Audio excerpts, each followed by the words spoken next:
Шетел тілдер педагогикалық колледжі. Сәлеметсіздер ме? Менің аты жөнім Айнақұлов Дәурен Жұмабайұлы, жалпы қоғамдық пәндер оқытушысы. Сабақтың тақырыбы қазақ жеріндегі ежелгі мәдениеттер мен өркениеттер, қазақ мәдениетінің бастауы. Сабақтың мақсаты Қазақстан аумағындағы адамзат мәдениетінің сатылы даму деңгейлерін, көшпелі және отаршы өркениеттің болғандығын, тас дәуірінен темір дәуіріне дейінгі мәдени даму үдерістерінің ерекшелігін түсіндіріп жеткізу. Сабақтың міндеті тақырыпты сабақты жоғары деңгейде түсіндіру, тіл ерекшелігіне мән беру, жылтызбелік жүйе құрылымын сатылы түсіндіру, көрнекілік құралдары арқылы білімдері мен біліктіліктерін арттыру, мәдени тәрбие беруге ұмтылу. Қазақстан аумағында алғашқы қауымдық құрылыстың мәдениеті ежелгі Олдобай дәуіріне сәйкес келеді. Еңбек құралдары табылғанмен, бірақ адам қаңқасы әлі бүгінгі күнге дейін табылған жоқ. Қазақстан территориясынан ежелгі дәуірге байланысты, алғаш қауымдық құрылысқа байланысты бірнеше мәдени қоныстар табылды. Ол қоныстар Тәңір қазған, Бөрі қазған, Кеңірдек, Шарақты, Құдайкөл, Қазанғап, Шақпағата және тағы басқалары. Тас дәуірі бірнеше кезеңдерді қамтиды. Оны жалпы палеолит деп атайды. Палеолит дегеніміз көне тас дәуірі. Ол ерте және кейінгі кезеңдерге бөлінеді. Бұл адам мәдениетінің дамыған белгілі бір кезеңдері 2,6 миллион жылдан 12 мың жыл аралықтарын қамтиды. Осы аралықтарының арасында адамдар ең бірінші тас құралдарды пайдаланды. Осы тас құралдарды пайдаланғанда ең алғашқы қолшапқы, қарабайыр құралдарды пайдаланды. Қырғыштар, тескіштер, кескіштер. Адам баласы мұз дәуірін бастан кешті. Ол бірнеше кезеңдерден тұрды. Біздің заманымыздан бұрын 100 жыл бұрын басталған еді. Сол мұз дәуірі аяқталғаннан кейін мезолит дәуірі басталады. Мезолит дәуірі дегеніміз орта тас дәуірі. Біздің заманымызға дейінгі 12-5 мың жылдықтарды қамтиды. Мезолит дәуіріне дейін кейінгі палеолиттің аяқталуы, яғни осы мұз дәуірінде мамонттар мен мүйізтұмсықтардың қырылып бітуі. Мамонттар мен мүйізтұмсықтардың қырылып бітуі адамдардың жаңа деңгейіне алып келді, яғни мәдени деңгейге. Себебі қарудың жаңа түрлері пайда болды. Олардың бірі садақ және жебелер. Мезолит кезеңі сонымен қатар ұсақ тастар дәуірі деп аталады, яғни микролит. Мезолит дәуірінде климатты жағдайлар күрт өзгерді. Сол күрт өзгеруіне байланысты түрлі кәсіпшіліктер пайда болды. Солардың бірі балық кәсіпшілігі. Себебі мұз дәуіріне ерігеннен кейін жердің беті су басты. Мыңдаған жылдар бойы қалың мұз ерігеннен кейін адамдар қайықты ойлап тапты, қармақты ойлап тапты, ескекті ойлап тапты. Бірақ қармақ өнімді көп бермегендіктен адамдар ауды да ойлап тапты. Осы мезолит дәуірінде адамдар біртіндеп жануарларды және басқа да жабайы аңдарды қолға үйрете бастады. Егіншіліктің басын бастады.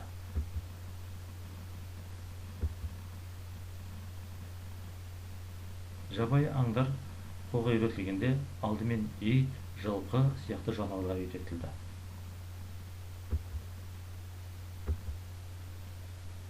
Мезолиттен кейін неолит дәуірі басталады.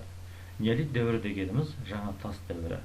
Біздің заманымыздан бұрын 5-3 мың жылдықты қамтиды. Бұл Қазақстанның бүкіл аумағынан табылды. Осы уақытқа дейін 800-ден астам қорымдар табылды, ескерткіштер табылды. Неолиттік тұрақтар орналасу сипатына қарай төртке бөлінген: бұлақтық, өзендік, көлдік және үңгірлік. Және тас технологиясы осы дәуірде өте жоғары деңгейге жетті.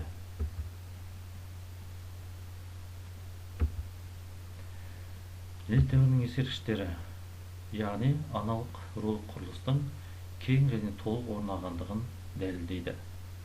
Яғни әлем нарығы байланысты мүсіндер Қазақстанның түкпір-түкпірінен табылды. Осы дәуірде егін шаруашылығы мен мал шаруашылығы одан ары дами түсті. Қазақстанның барлық аймағында. Келесі кезең энеолит. Оны қазақша мыстас дәуір деп атаймыз. Біздің заманымыздан бұрын 4-2 мыңжылдықты қамтиды. Кейбір ғалымдардың айтуы бойынша, біздің заманымыздан бұрын 4-3 мыңжылдықты қамтиды. Сол кезеңнің ең танымал мәдениеттерінің орындарының бірі Ботай мәдениеті. Солтүстік Қазақстанда орналасқан. Сол Ботай мәдениетінің орындар табылғанында үйлердің, қоныстардың орны табылды. Оны қалпына келтіріп, ғалымдар небір нобайларын жасауда. Тіпті шетел тілдер педагогикалық колледжінде да студенттер өз қолымен Ботай мәдениетінің үйлерін жасады.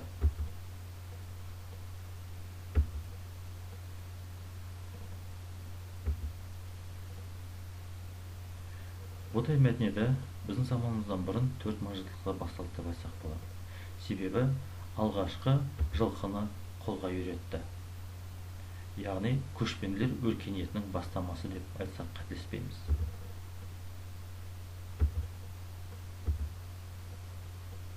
Германияның археологиялық институттың профессоры Майке Вагнер Еуразия даласына зерттеу барысында 2014 жылы ежелгі көшпенділердің шалбарын тапты. Шалбар жақсы сақталған. Оның бір жылдан кейін көшірмесі жасалды. Материалдың үлгісін табуға бір жыл уақыт жұмсалды. Зерттеу барысы.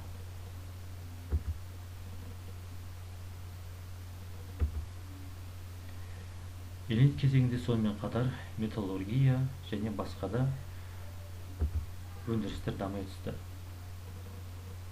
Мысалы, жылқыны алғашқы үйреткен Ботай мәдениетінің адамдары деп есептейді сол уақыттың тұрғындары.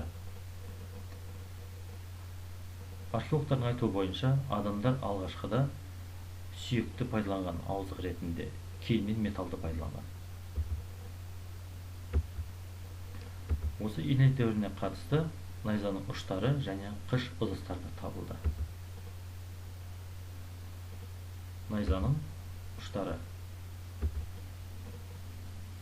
Мезолит дәуірі, энеолит дәуірі толығымен тасты ығыстырып шығарған жоқ.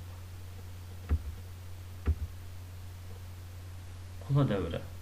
Қазақстан аумағында біздің заманымыздан бұрын 2-1 мыңжылдықтарды қамтиды. Оның бірнеше кезеңі бар. Бірінші кезеңі ерте кезең деп аталады. Біздің заманымыздан бұрын 8-6 ғасырлар. Екінші кезеңі орта кезең. Біздің заманымыздан бұрын 16-12 ғасырлар. Үшінші кезеңі кейінгі кезең. Біздің заманымыздан бұрын 12-8 ғасырлар. Мыс. Оған қосамыз қола қалайыны, нәтижесінде қола пайда болады. Қола дәуірінің орталық Қазақстан мәдениеті тіпті өзгешелеу. Ол ерте кезеңі Нора мәдениеті деп аталады. Орта кезеңі Атасу мәдениеті және кейінгі кезеңі Беғазы Дәндібай деп аталады.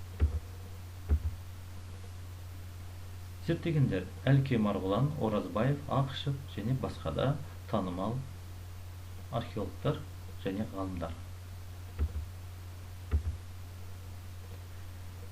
Қола дәуірінің ең ірі мәдениеттерінің бірі Андрон мәдениеті, немесе Андронова деп атайды. Себебі Батыс Сібір жерінде Ачинск қаласының қасынан Андронова деревнясының қасынан табылғандықтан Андронова атауы берілген еді. Андронов мәдениеті Енисей өзенінен Каспийге дейін, Жайық өзеніне дейінгі аймақты қамтиды. Ол бүгінгі Ресейдің оңтүстігі, бүкіл Қазақстан территориясы, Өзбекстан, Қырғызстан және Түрікмен территорияларын қамтиды. Жылты тізбелік шеңбері біздің заманымыздан бұрын 18-8 ғасырлар. Негізгі кәсібі мал өсіру, отырықшылық, бақташылық. Негізгі өсірген жануарлары түліктері жылқы, қой, ешкі және ірі қара.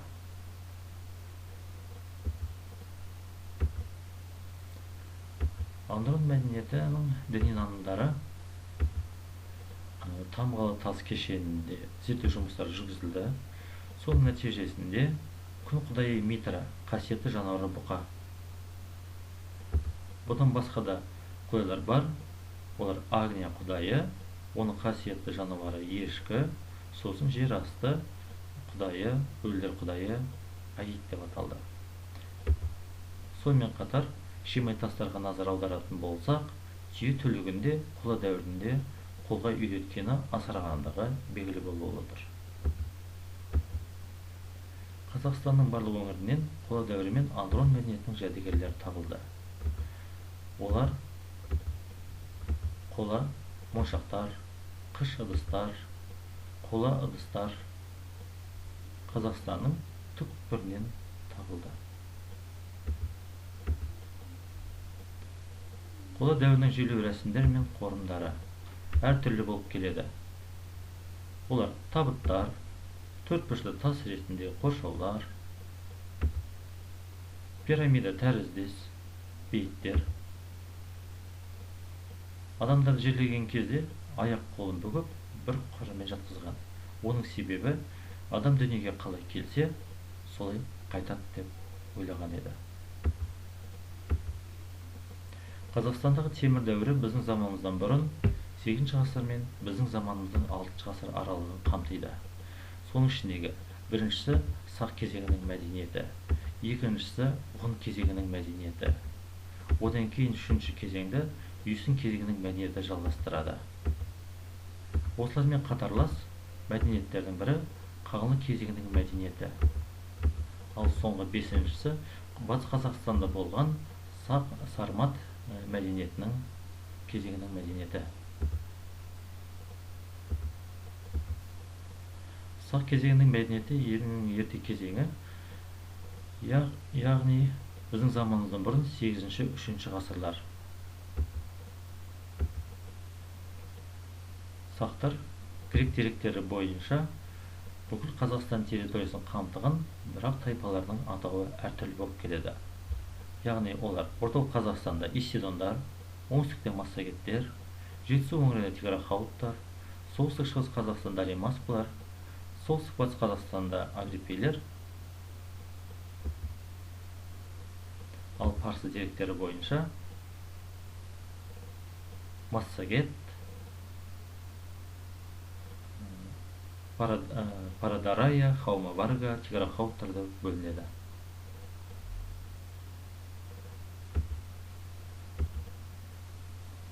Қазақстанның әр аумағынан табылған алтын киімдерді адамдарды жерлеу рәсімдері. Есік обасынан табылған. Шілікті обасынан табылған. Шығыс Қазақстаннан табылған. Міне жерлеу рәсімнің үлгілері көрсетілген. Тіпті аттың өзі алтын әбзелдермен әшекейленген.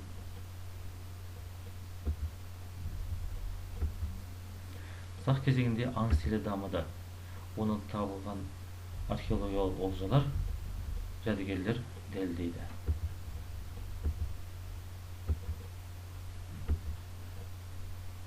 Тіпті сақтың бас киімінде, Есік обасынан табылған бас киімінде әлемнің 3 кезеңі бейнеленген.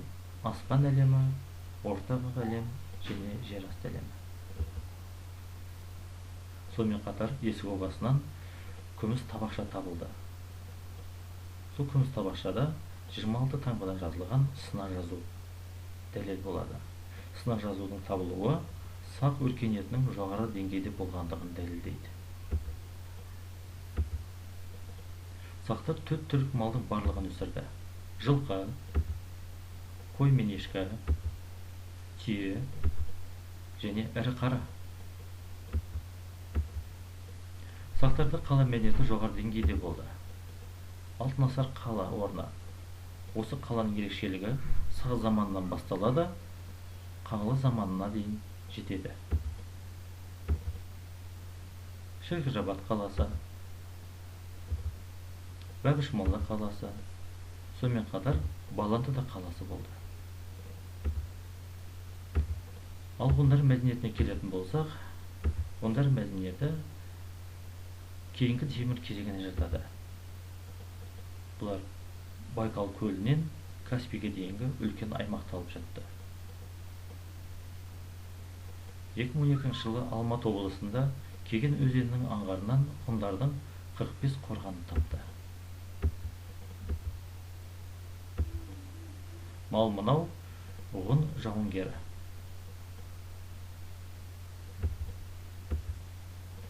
Үйсін мәдениеті кейінгі темір мәдениетіне жатады. Негізгі территориясы Жетісу. Үйсін мәдениеті бірнеше кезеңге бөлінеді. Алғашқы кезең біздің заманымыздан бұрын 3-1 ғасырлар, орта кезең біздің заманымыздың 1-2 ғасырлары және соңғы кезеңі 3-5 ғасырлар. Үйсін мәдениеті Қарғалы жерінен табылған Үйсін патшайымының тәтісі мәдениеттің озық үлгісі болып табылады. Бұл тәжде әртүрлі көріністер бар. Сол көріністерге қарағанда аңдық стиль сақталған. Сонымен қатар түрлі түсті тастарды жапсыру әдістері болған. Үйсіндердің мәдени ескерткіштері желеу рәсімінен, ыдыстардан және киімдерінен де ерекшелігі байқалады.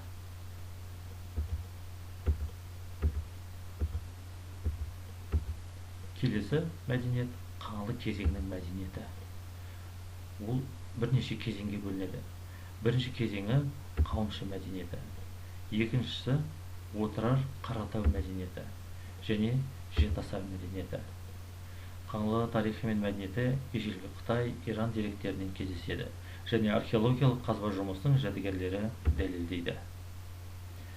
Негізгі өмір сүрген аймағы Ыстықкөл мен Арал теңізінің аралығы, Сырдария алқаптары, тіпті Амудария алқаптарына дейін жетеді. Қаңлылардың қала мәдениеті жоғары деңгейде болды. Мысалы, 20-ға жуық қалалары болды. Сол 20 қалалардың кейбірін атап өтсек, Көкмардан, Күйік-Мардан, Бейтян, Алтынасар, Пұшық-Мардан, Қостөбе, Шаштөбе, Айқай-төбе, Сейтман-төбе және Шөл-төбе. Қаңлы мәдениеті Қазақстан аумағының оңтүстігінде ерекше дамыған мәдениеттердің бірі. Мысалы, Қаңлы мемлекеті Үшбастөбе қалашығы болды. Сол қаладан көптеген ыдыстар табылды.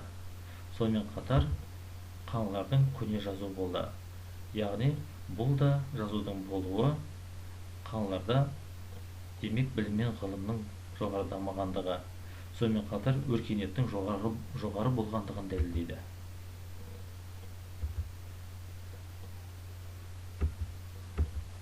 Келесі,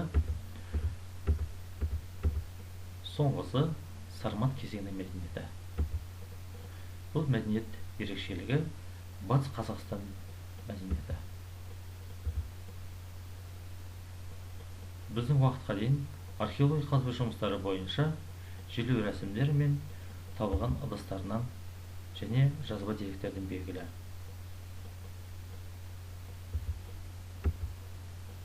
Сармат алтын киімді адамдары мен табылған жәдігерлері қорымдарынан, мысалы Аралтөбе Жылыой ауданындағы қорымнан жауынгер табылды. Сонымен қатар Сармат патшайымы табылды. Сармат патшайымының өзінің арнайы күміс, қола, түрлі айналар болған.